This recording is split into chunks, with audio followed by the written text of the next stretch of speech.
सनातन धर्म में शंख को बेहद विशेष माना गया है। मान्यता है कि इसकी ध्वनि जहां तक जाती है वहां तक वातावरण में सकारात्मक ऊर्जा का संचार होता है। शंख को विजय, समृद्धि, सुख, शांति, यश, कीर्ति और माता लक्ष्मी का प्रतीक माना गया है। पूजा पाठ के आरंभ और अंत में शंख बजाने का चलन युगों युगों से चला आ रहा है।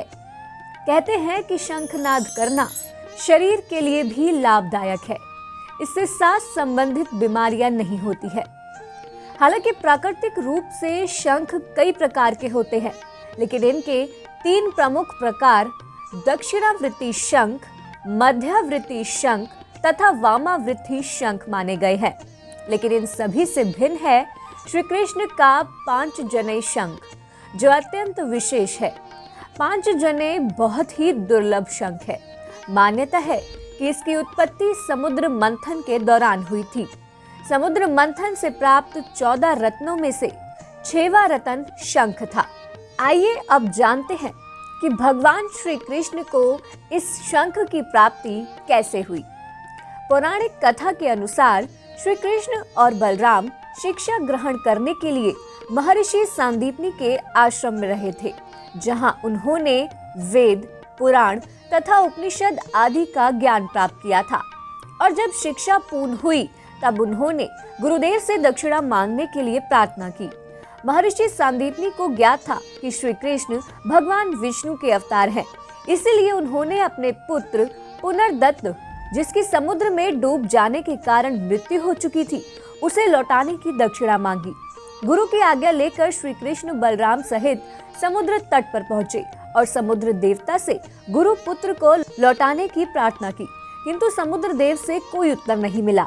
तब श्री कृष्ण ने क्रोधित होकर संपूर्ण समुद्र को सुखाने की चेतावनी दी और इसी भय से सागर देवता प्रकट हुए।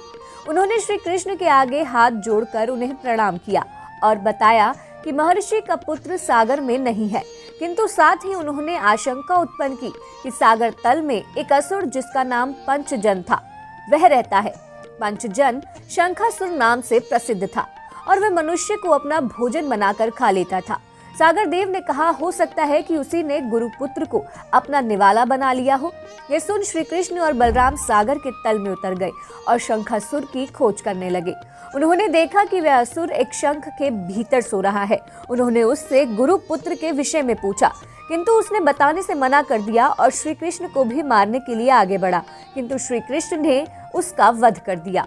जिस शंख में वो दैत्य सो रहा था, उस शंख को श्री कृष्ण ने अपने पास रख लिया और यमलोक की तरफ प्रस्थान किया।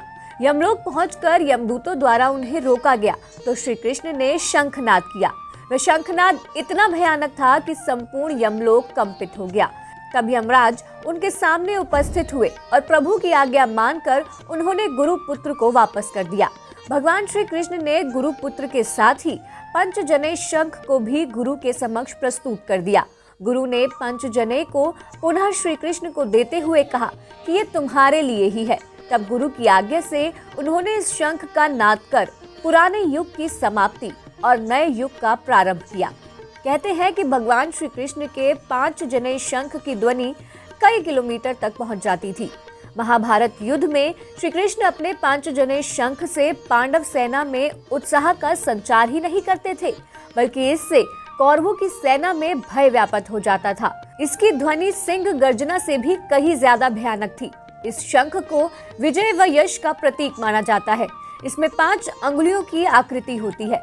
हालांकि 5 जने शंख अब भी मिलते हैं, लेकिन वह सभी चमत्कारिक नहीं है। इन्हें घर को वास्तु दोषों से मुक्त रखने के लिए स्थापित किया जाता है।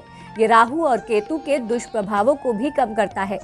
मान्यता है कि ये शंख करनाल से 15 किलोमीटर दूर पश्चिम में काछवा व भलोलपुर गांव के समीप स्थित पराशर ऋषि के आश्रम में रखा था, जहां से यह चोरी हो गया।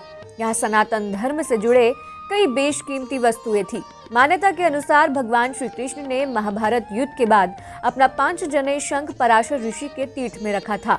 हालांकि कुछ लोगों का मानना है कि श्री कृष्ण का ये शंख आज भी आदि बद्री में सुरक्षित रखा है। आप हमारे संतवाणी चैनल को सब्सक्राइब करें, वीडियो को लाइक करें, शेयर करें और हाँ, बेल आइकन पर क्लिक करना बिल्कुल ना भूलें ताकि हमारी किसी भी वीडियो की सूचना सबसे पहले आपको मिले।